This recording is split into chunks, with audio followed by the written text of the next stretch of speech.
The Lord is my shepherd, I shall not want. The 23rd Psalm. The words are so familiar to most of us. Some of it memorized it in our youth, and we've heard it so many times through the years at funerals, at memorials, at synagogue, and in churches. It is a text we share in common with our Christian neighbors. And the words are powerful and beautiful, and they bring so much comfort to people of faith with the image of God as a shepherd, leading us beside the still waters, the calm waters, giving us strength, supporting us in our time of grief. And there's so much there. And even for people who struggle with traditional notions of faith, the 23rd Psalm, I think, has an important lesson for all of us. And it comes in a rabbinic interpretation of the line, "Yea, though I walk through the valley of the shadows."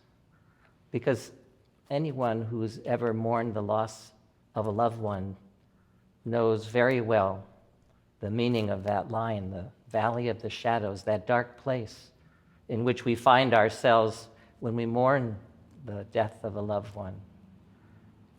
And the teaching, the interpretation is that we need to go to that place. We need to spend some time. We have to, for at least a while, set aside our normal everyday lives and take the time to feel the pain, to grieve the loss that we face. But we don't stay in that place. Notice the text says we walk through the valley of the shadows, because after spending time grieving, we need to return to life.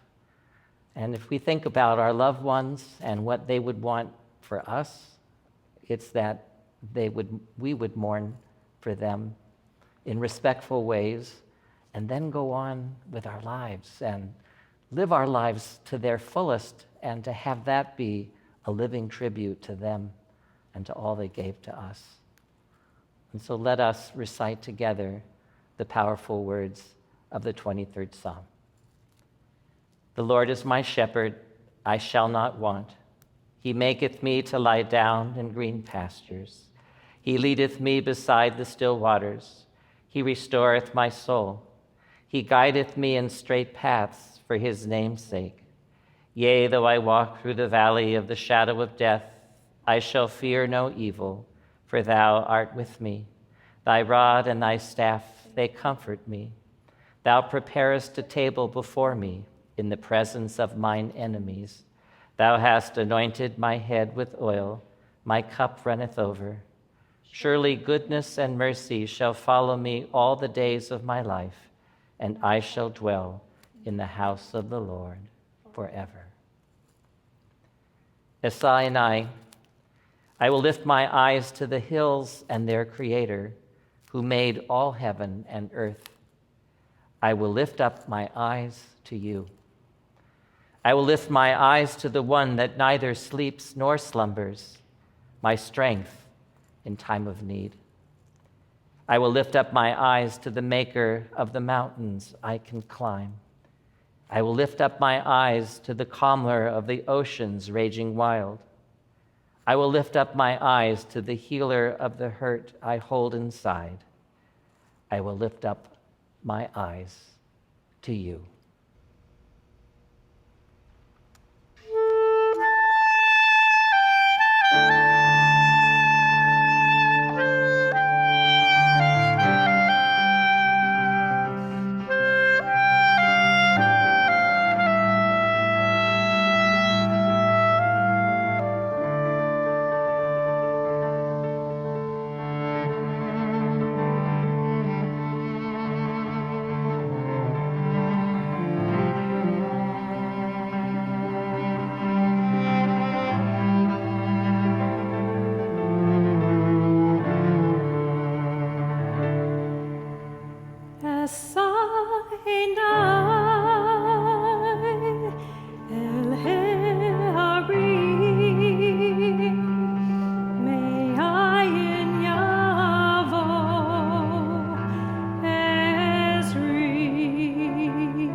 It is a fearful thing to love what death can touch, a fearful thing to love, hope, dream, to be and oh, to lose. Your life has lived in me. Your laugh once lifted me. Your word was gift to me. To remember this brings a painful joy. 'Tis a human thing, love, a holy thing, to love what death has touched.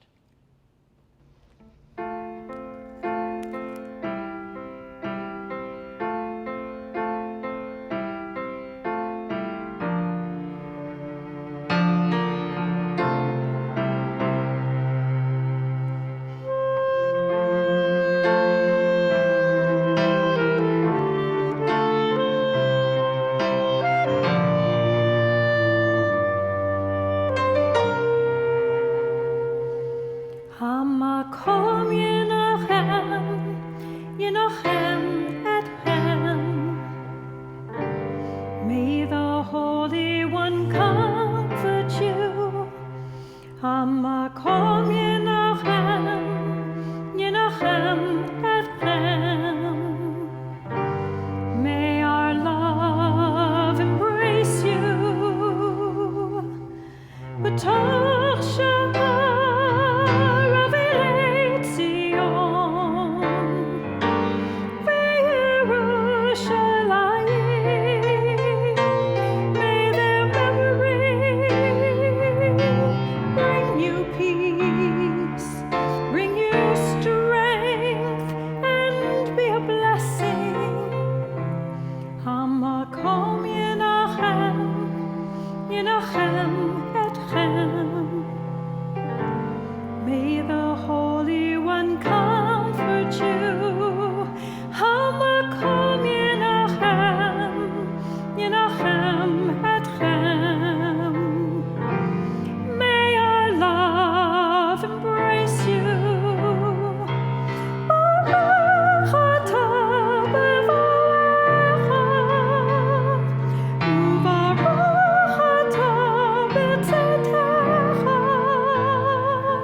A man doesn't have time to have time for everything.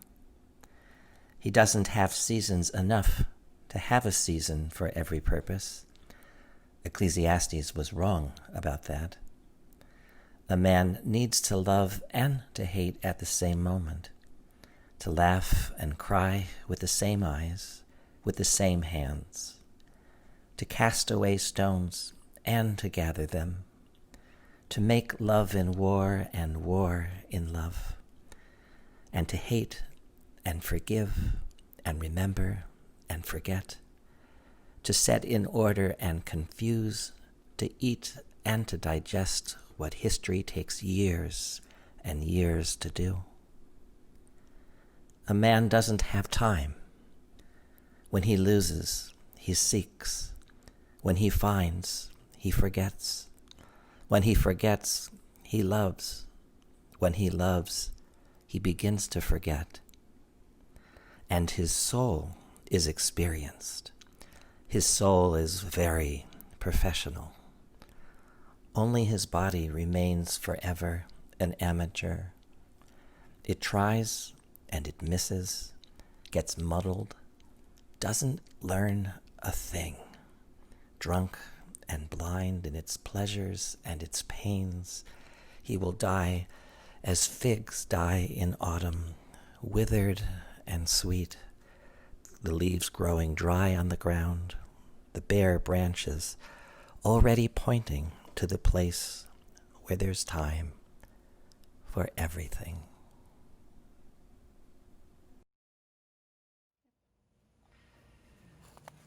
Those who are able, please rise for the El Malei Rachamim, our memorial prayer.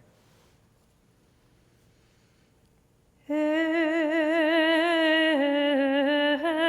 Malei Rachamim, Shochen baramim, Amsei menucha nechona, Tachat kanfei hashchina,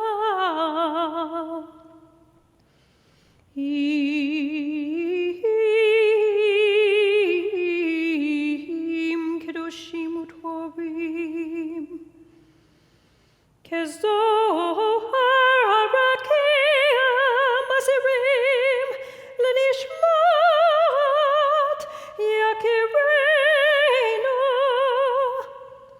shehalechu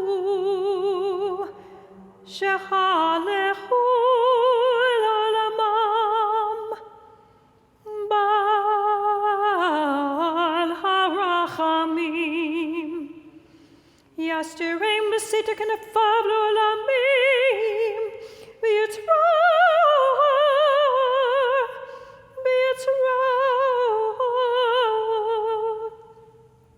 hachayim et nishmatam Adonai hu nachlatam v'yanuchu b'shalom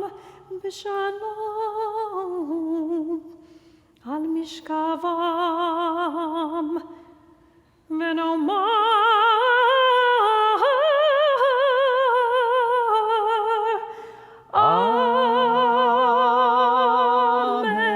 Amen. God, full of compassion, bring proper rest beneath the wings of your Shekhinah, amid the ranks of the holy and the pure, illuminating like the brilliance of the skies the souls of our beloved and our blameless who went to their eternal place of rest. God, forever enfold them in the embrace of your wings and bind their souls among the living, that they may rest in peace. And let us say, Amen. Amen. We take a few quiet moments now for our own silent reflection and memory.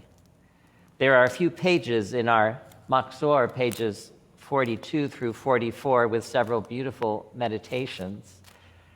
But we also encourage you to use this time looking at pictures of those who you are missing, Bring forth sweet memories of them as you see their faces, either in those photographs or in your mind's eye.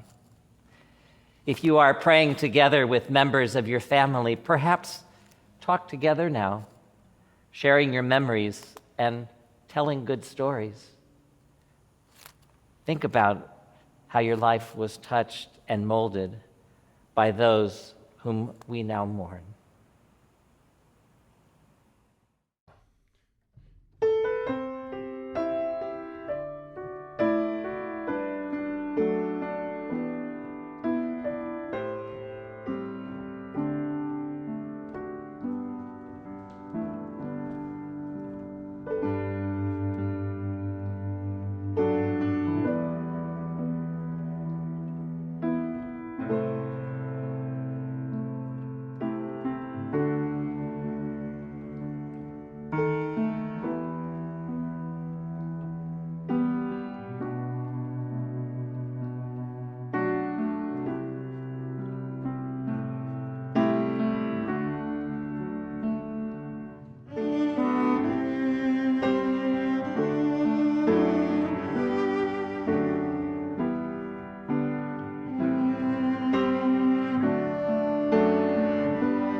This is my 28th year standing on this bima to lead our Yizkor service of memory.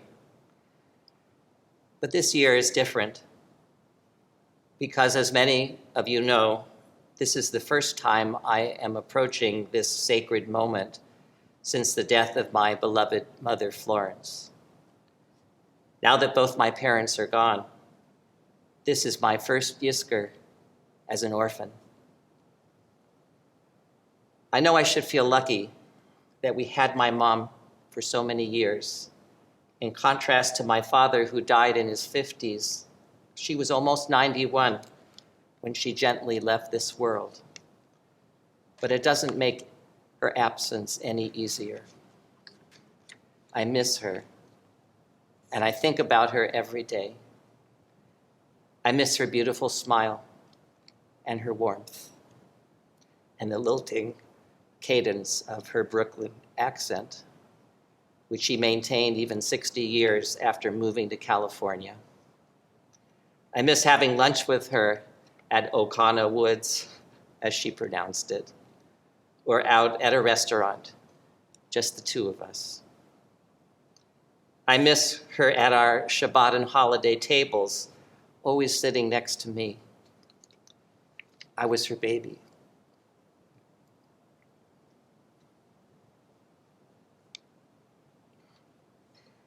I was her baby and her only son, and she was so proud of me. "My son, the rabbi," as she told everybody. But it was my privilege to sit by her side and my honor to bring her plate of food to the table when she was no longer steady on her feet. I miss sharing with her both my woes and my successes. She somehow always knew the right thing to say. I miss our shopping excursions together. She'd say, "You need a new suit, and I'm going to buy you one for your birthday." Then she'd badger me relentlessly until I'd find the time to make a date. We usually ended up buying 2 suits with matching shirts and ties for both. She was always so generous. I even miss her early morning phone calls when Lindy and I were still in bed, as most people are at that hour that she usually called. And she'd say, "Did I wake you up?" before launching into whatever she wanted to tell us. So many good memories, so many warm feelings, which are indelibly connected to the very special person who brought me into this world and sent me down the path of life. The last few years of my mother's life, we saw her health steadily deteriorating, first losing her balance and mobility, eventually needing help with the basics of everyday life. It became obvious that she wasn't going to be with us that much longer. But she would always say, "I just want to make it to my 90th birthday," which she did. And we threw a big party with family and friends, which was wonderful. But after that, her light was slowly fading. I remember so many times during those last few years thinking about what would happen when her time would finally run out and we'd be planning a funeral. As a rabbi, it's something I do all the time. But the emotions around it for my own mother were so intense. I wasn't sure if I'd be able to handle it. I wasn't sure I'd be able to be both mourner and rabbi at the same time. I was pretty sure I didn't want to. I was afraid that I would get up on the bima and just fall apart. With my track record at both happy and sad events, that was a distinct possibility. Then I thought about what my mother would want, and the decision became a little clearer. I eulogize at funerals a dozen or more times a year for people I have known for years, and sometimes for people I didn't know at all. How could I not pay that same honor to my own mother? How could I not be the one to tell her life story, to tell firsthand all the good stories and wonderful memories of her life? I did call in for backup, inviting my good friend and colleague, Rabbi Paul Kipnis, to come and lead the service so I could at least sit in the pews as a mourner, receiving the prayers and letting the emotions wash over me fully without the need to be on. I also gave Paul a copy of the eulogy I wrote so that if I did fall apart, he could take over. When the dreaded day arrived, it was hard, especially at the cemetery. The tears I shed were flowing uncontrollably. And I was so glad that Paul was there. Then back at the temple, the service he led was lovely and soothing. His words were just perfect. And when my boys got up to sing and speak, I was just bursting. I was just bursting with pride. Now, I was the one in the front row, sitting in my mother's seat, and I was the one getting so much nachas from my children. Mom, now I know how you felt. Then it was my turn. I climbed up onto the bima, and I was surprisingly steady. As I started to speak, my heart was lifted, and the heaviness of it all was suddenly a little lighter to carry. I didn't fall apart, as I feared I would. I got through it, and I was so happy I did speak. As I reflect back on that experience, I now realize something which I teach and talk about all the time, but never stop to apply to my own life. When we talk about someone, not just when we remember, not even when we say a prayer, but when we actually talk out loud about someone we have lost, it's very healing. Standing there in front of everyone and talking about our loved one, painting a picture of who he or she was, sharing our favorite memories out loud, whether at the funeral or Shiva or years later around the dinner table or with our children at bedtime, can actually help us cope with our loss. Every time I prepare to officiate at a funeral, the first thing I do is meet with the family. I always start by telling them, I'm in no hurry. This time is for you. Tell me about your mom, your dad, your sister, your brother, your child.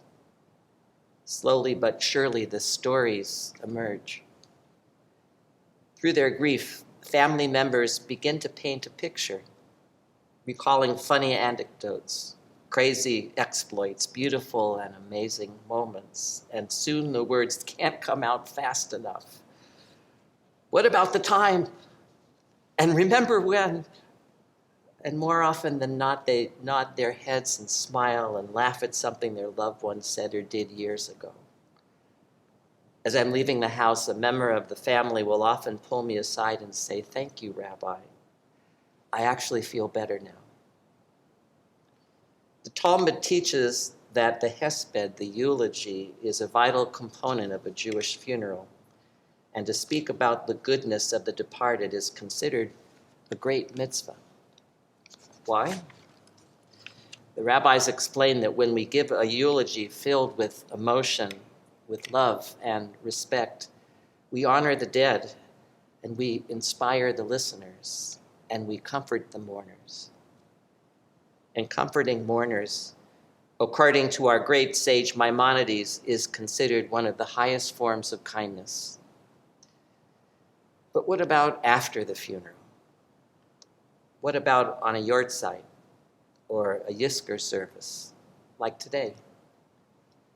How do we mourners find comfort in the days, months, and years after our loved ones have died? How do we live with the loss of those we love so deeply, who made such a deep and important impact on our lives? One way is by talking to each other and sharing some of our most beautiful memories, by telling those wonderful stories about the funny, courageous, fascinating, in some cases exasperating people who are always in our hearts. When I talk about my mom, I see her at her most alive, a sweet, generous woman who made fast friends wherever she went, a woman who was so deeply devoted to her children and grandchildren. When I talk about my dad, I remember and feel again his kindness and his good-natured and often dry sense of humor. It's no secret that's one of the things I inherited from him. When I talk about my grandmother, I can taste her cooking, her gefilte fish, which she ground herself, and her chopped liver, which she made in a wooden bowl that now lives in our kitchen. Oh, and I'll never forget her chocolate chip cookies, which we called Grandma's Greasies, for obvious reasons. And I'll never forget the sight of her lighting her Shabbos candles.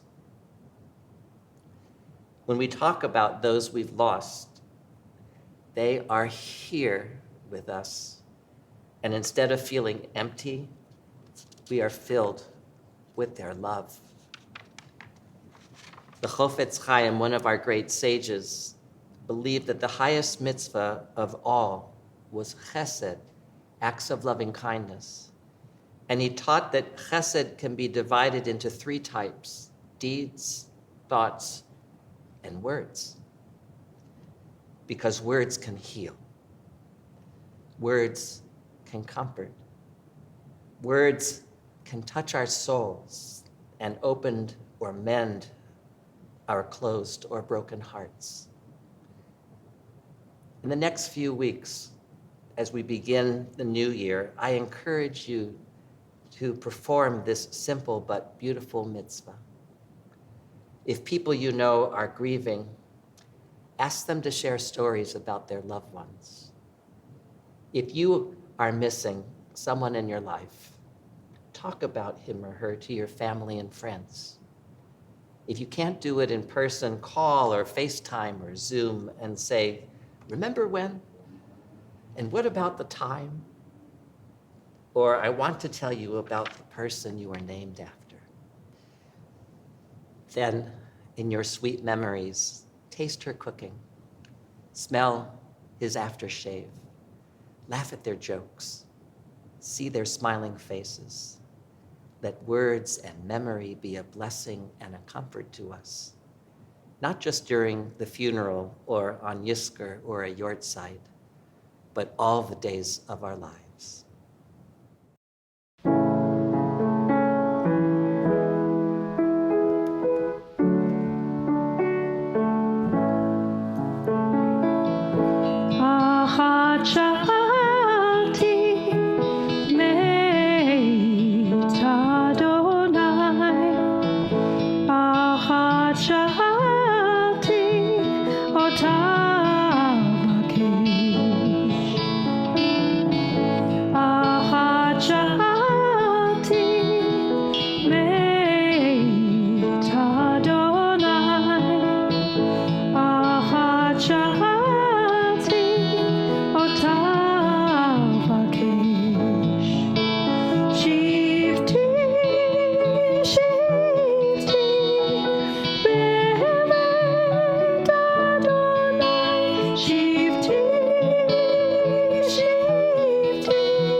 The following names are the names of loved ones who died in this past year since last Yom Kippur, members of our congregation and family members of our congregation. We remember them now with love.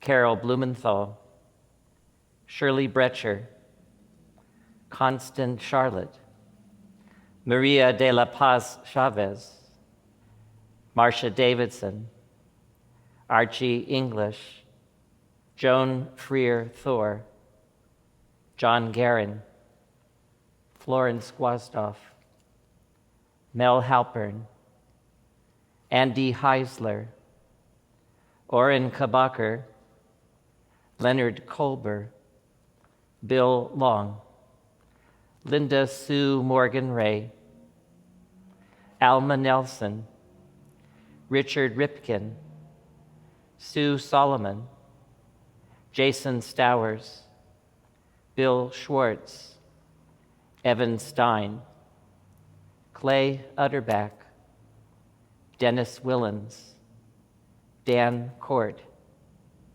Jerry Yeeses, Adiel Fischler, Barbara Navarrete, Pablo Carmona Cruz, Zikronam Livracha.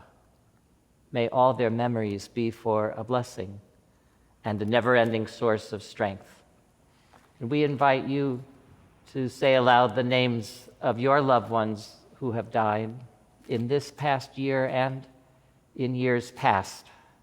And if you like, you can type them into the chat and share the names with our community as we now rise as a kihila and recite together Mourner's Kaddish.